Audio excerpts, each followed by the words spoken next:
یہ جنوری 930 کی بات ہے جب مکہ میں ایک ایسا واقعہ پیش آیا جس نے اس زمانے کی پوری مسلم دنیا کو ہلا کر رکھ دیا۔ خلافت عباسیہ اندرونی اختلافات سے بھی متاثر تھی۔ جب مکہ میں داخل ہونے والے ایک گروہ نے کعبہ سے حجر اسود اکھاڑ لیا جسے مسلمان مقدس سمجھتے ہیں، تاہم یہ گروہ حجر اسود کو اپنے ساتھ لے گیا اور اگلے 22 برس تک واپس نہیں آ سکا۔ یہ گروہ مکہ کیوں آیا اور حجر اسود کو کہاں لے گیا؟ ان سوالوں کے جواب جاننے سے قبل یہ سمجھنا ضروری ہے کہ حجر اسود کیا ہے اور اس کی اتنی اہمیت کیوں ہے۔ حجر اسود کے لغوی معنی سیاہ پتھر کے ہیں۔ سرخی اور سیاہی مائل زرد رنگ کے اس بیضوی پتھر کا قطر تقریباً 30 سینٹی میٹر ہے اور یہ کعبہ کے جنوب مشرقی کونے پر دیوار کے ساتھ زمین سے کوئی 5 فٹ کی بلندی پر نصب ہے۔ اس پتھر سے جڑی تاریخ دراصل مذہب اسلام سے بھی زیادہ قدیم ہے اور یہ بحث رہی ہے کہ آیا یہ شہاب ثاقب آتش فشانی پتھر ہے یا قدرتی شیشے کا ٹکڑا۔ الزرقی تاریخ مکہ میں ابن عباس سے روایت کرتے ہیں کہ جب حضرت آدم علیہ السلام آسمان سے اتارے گئے تو اللہ تعالیٰ نے ان کے ساتھ حجر اسود اور مقام ابراہیم کو بھی اتارا تاکہ وہ ان سے مانوس رہیں۔ ابن اسحاق رحمہ اللہ کہتے ہیں کہ طوفان نوح کے زمانے میں حجر اسود کو جبل ابو قبیس پر محفوظ رکھا گیا۔ جب حضرت ابراہیم علیہ السلام نے کعبہ تعمیر کیا تو جبرائیل علیہ السلام نے حجر اسود کو لا کر اس کی جگہ پر نصب کیا۔ پیر 18 جنوری 930 کی سپہر تھی جب وہ واقعہ پیش آیا، جس کے بعد کئی برس حجر اسود کعبہ کے بجائے ایک اور مقام پر موجود رہا۔ 9ویں سے 11ویں صدی کے دوران عراق، یمن اور خاص طور پر بحرین میں سرگرم قرامطہ کی فوج اس سے 6 دن پہلے حج کے پہلے روز ابو طاہر سلیمان کی قیادت میں گھوڑوں پر سوار حرم میں داخل ہوئی تھی۔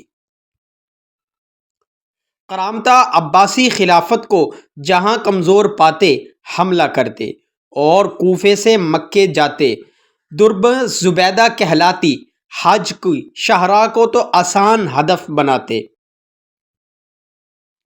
10ویں صدی کے پہلے 7 سال قرامطہ عراقی حج قافلوں کو ہراساں کرتے رہے۔ اگلی 2 دہائیوں میں خاموشی رہی۔ پھر سن 925 میں بغداد سے چلا حج قافلہ مکہ نہ پہنچ سکا اور عباسی خلافت کے اس دور خلافہ سے اگلے 2 سال کسی نے حج پر جانے کی جرات نہ کی۔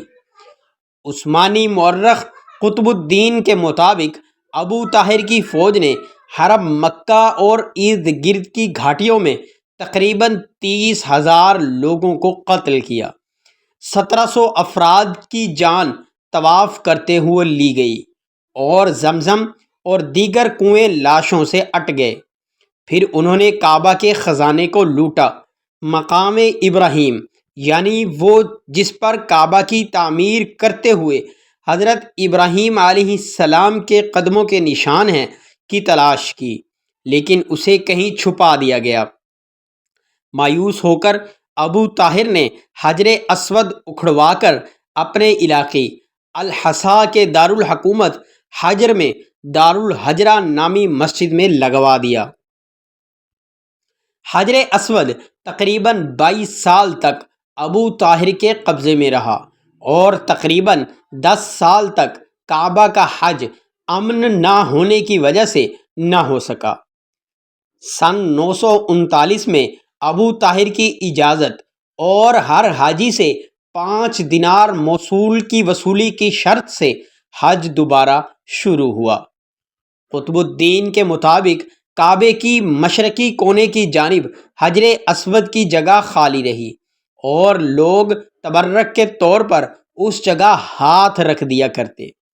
سن 950 میں حجر اسود دوبارہ کعبے میں نصب کیا گیا۔ واضح رہے کہ اسلام سے قبل بھی حجر اسود مقدس سمجھا جاتا تھا۔ اسلام کے آغاز سے قبل ایک بار کعبے کی عمارت آگ لگنے سے تباہ ہو گئی، جس کے بعد کعبے کی نئی تعمیر ہوئی، لیکن جب حجر اسود کو اس کی جگہ پر نصب کرنے کا موقع آیا تو اہل مکہ اس بات پر جھگڑنے لگے کہ یہ اعزاز کس کے حصے میں آئے۔ دائرہ سیر ابن ہشام کے حوالے سے لکھا ہے کہ آخر قریش کے معتبر ترین شخص ابو امیہ بن مغیظہ نے کہا، جو شخص سب سے پہلے نمودار ہو وہی یہ خدمت بجا لائے گا، اور عین اسی وقت پیغمبر اسلام کا گزر ہوا تو سب پکار اٹھے کہ امین آ گئے، محمد آ گئے، یہ ہمیں پسند ہیں۔ روایت ہے کہ پیغمبر اسلام نے کمال دانشمندی سے کہا، مجھے ایک چادر دیجیے۔ چادر مہیا کر دی گئی، اس میں حجر اسود رکھا اور قبائل کے سرداروں سے کہا کہ وہ اس کپڑے کے کونے کو پکڑ کر چلیں۔ پھر آپ نے خود پتھر کو اٹھایا اور مقررہ مقام پر رکھ دیا۔